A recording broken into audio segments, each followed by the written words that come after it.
बेटी बनी बहू। ये कहानी उस डरी हुई लड़की की है जिसकी शादी 3 महीने में तय हो चुकी है।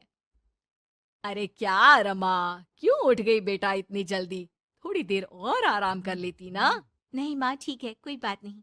ये बताओ, चाय के साथ नाश्ते में क्या लोगी? अरे कैसी बात कर रही है रमा, कल तक तो तू ऑर्डर दिया करती थी कि ये खाना है वो खाना है। आज तू हमें पूछ रही है, क्यों बेटा?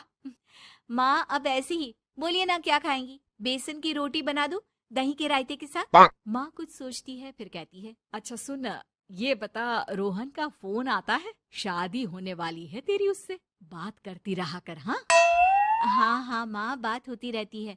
मॉर्निंग में मैसेजेस भी डालती हूँ। अच्छा माँ, नाश्ता बना कर आती हूँ। ये बदलाव रमा में अचानक आए थे। कहाँ तो वो देर से उठती, बिस्तर पर ही नाश्ता खाना और आराम से नहाना। माँ ने बचपन से ही किसी राजकुमारी की तरह रखा। पढ़ने में होशियार और काफी सोचने वाली लड़की थी रमा।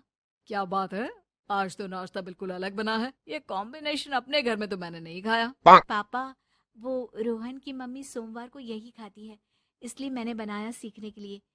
ठीक नहीं लगा तो कुछ और बना देती हूँ। अरे नहीं नहीं, हमारी समधन जो खाएगी हम भी साथ बैठकर वही खा लेंगे। वैसे इट्स वेरी हेल्दी। हाँ रमा, गुड, वेरी गुड। पापा के मुंह से तारीफ सुनकर रमा खुश हो जाती है।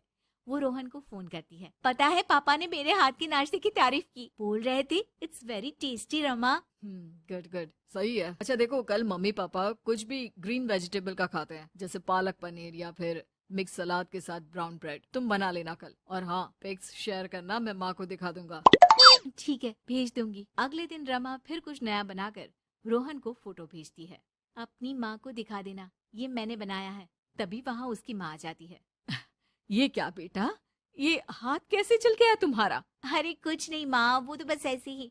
आप बताओ ना, क्या चाहिए? अरे कुछ नहीं बेटा, ला मैं हाथ में दवा लगा देती हूँ। माँ हाथ में दवा लगा रही थी कि पता नहीं रमा क्या सोच रही थी। थोड़ी परेशान सी थी। क्या हुआ रमा, क्यों परेशान लग रही हो?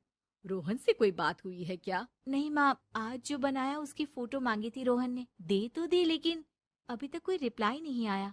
माँ कुछ सोचती है, फिर रमा के फोन से उसके जले हुए हाथ की फोटो खींचकर भी रोहन को भेज देती है। अरे माँ, ये क्या कर रही हो? वो सोचेगा कि मुझे काम करना आता ही नहीं।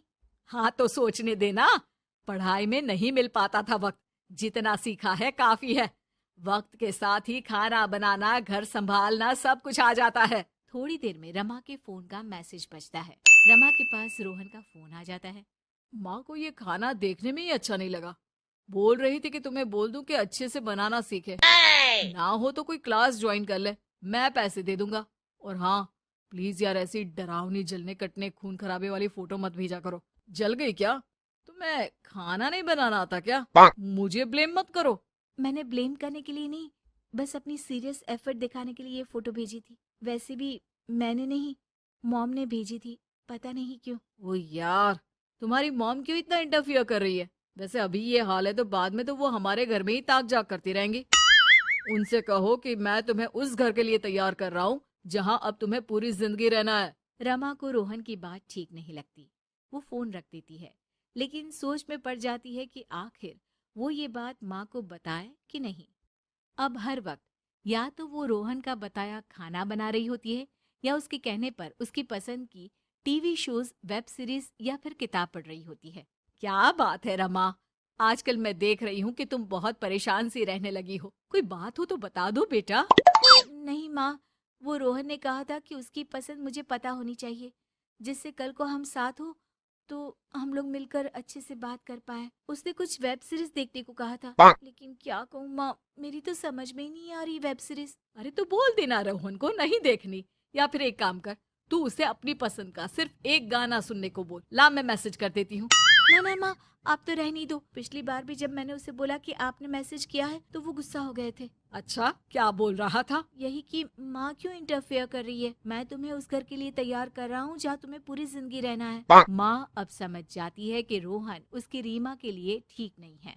रहने दे रीमा, ये रोहन मुझे ठीक नहीं लगता। तू बोल तो मैं कोई और रिश्ता देखूं। अरे नहीं माँ, मेरे पूरे फ्रेंड सर्कल में ये बात हो गई है, नाते रिश्तेदार आस पड़ोस सभी। हाँ ठीक है बेटा, चल कुछ दिन और देख ले। लेकिन ये मत सोचना कि यहाँ शादी नहीं हुई तो कुछ बुरा हो जाएगा। ये देखना कि इससे शादी हुई तो भविष्य कैसा रहेगा। समझी? प्यार, विश्वास और इज्जत से बढ़कर कुछ भी नहीं है। रीमा माँ की बात पर हाँ बोलकर वहां से चली जाती है। अगले रोज रोहन का फोन रीमा के पास आता है। मैंने तुम्हें एक स्किन डॉक्टर का फोन नंबर दिया है। माँ बोल रही थी कि तुम सांवली हो और दिखने में भी नैन नक्श थोड़े। एक काम करो ना, तुम इनसे अपना ट्रीटमेंट शुरू करवा लो। होप कि थोड़ी देखने लायक हो जाओ। आज तक रीमा से किसी ने इस तरह बात नहीं की थी। वो ये बात सुनकर सीधे शीशे के सामने खड़ी हो जाती है।